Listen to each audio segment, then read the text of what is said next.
বাংলাদেশে আমাকে একটি ঘটনায় খুব অবাক করেছে। জাতীয় প্রেস ক্লাব গতকাল একটি আলোচনা সভার আয়োজন করেছে। আমি যদি বলি এটি দলীয় আলোচনা সভা, তাহলে কেউ আমাকে চ্যালেঞ্জ করতে পারবে না, কারণ সেখানে ভিন্ন মত কথা বলার জন্য কাউকে ডাকা হয়েছে তাদের তল্পি বাহুদের জন্য। এবং সেখানে আমার বোন বুঝতে ভুল করেছে। সেখানে তথ্য প্রতিমন্ত্রী পরিষ্কার ভাষা বলেছেন সর্বশেষ যে সমালোচনার নামে বিরোধিতা করা যাবে না। আরো অনেক উনি কথা বলেছেন। উনি তো তথ্যমন্ত্রী হওয়ার আগেও আমরা ওনাকে চিনি। শুধু এই যে জাতীয় প্রেস ক্লাবকে যে দখল করার পরে যে দলীয়করণ করা হয়েছে এবং এখন পর্যন্ত সেটি বহাল আছে, এর থেকে জাতীয় প্রেস ক্লাব মুক্ত হতে পারেনি। এবং ইনশাআল্লাহ জাতীয় প্রেস ক্লাবে দখল মুক্ত করার জন্য আমাদের যে আন্দোলনের সূচনা করতে হবে এবং এটা আমরা করবো ইনশাআল্লাহ। কারণ এইভাবে একটি জাতীয় প্রতিষ্ঠান চলতে পারে না। এখানে বিএনপি সবার চাইলে অনুষ্ঠান চাইলে করতে দেওয়া হয় না, এটা করতে দেওয়া না, সেটা করতে দেওয়া। কেন? আপনি কে না দেওয়া?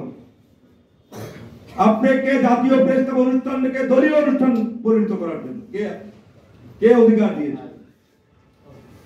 আজকে তাই আমরাও আমাদের সাবেক তথ্যমন্ত্রী, এদেশের মানুষের সাবেক তথ্যমন্ত্রী এবং জনগণের মন্ত্রী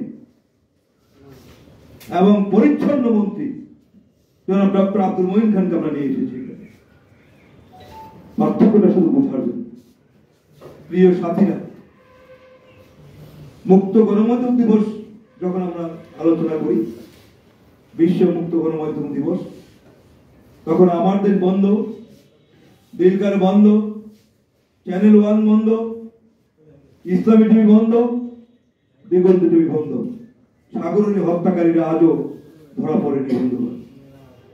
সেই সময়ে 60 জন সাংবাদিক হত্যার বিচার এখনো হয়নি। প্রায় 500 শতাধিক পত্রিকা ইতিমধ্যে বন্ধ করে দেওয়া হয়েছে।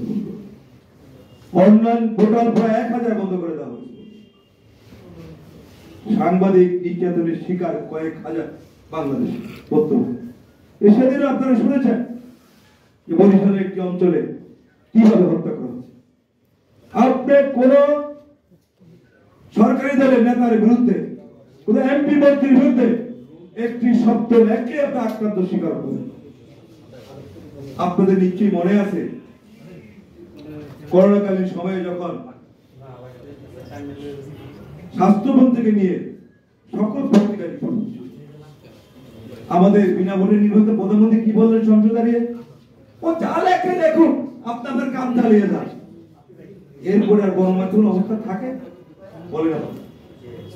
এরপরে কি গণমাধ্যমের অবস্থা থাকে? থাকে না। উনি একটি পলিসি নিয়েছেন। ওনার বাবা যেমন সকল পত্রিকা বন্ধ করে 4টি রেখেছিলেন সরকারি গণমাধ্যম, উনি সেটা করেননি। উনি এসে ওনার দলীয় লোকদের দিয়ে সমস্ত মিডিয়া তৈরি করেছেন। বন্ধ করার দরকার নেই, আছে। তারপর তো বিভিন্ন ধরনের বাধাটা আছে। মোটামুটি সাংবাদিকরা নিয়ন্ত্রণ থাকলে আজকে সাংবাদিকরা সবচেয়ে আর্থিক সংকটে জর্জরিত। সাংবাদিকরা সকল ক্ষেত্রে নিরাপত্তাহীনতায় ভুগছে বন্ধুগণ।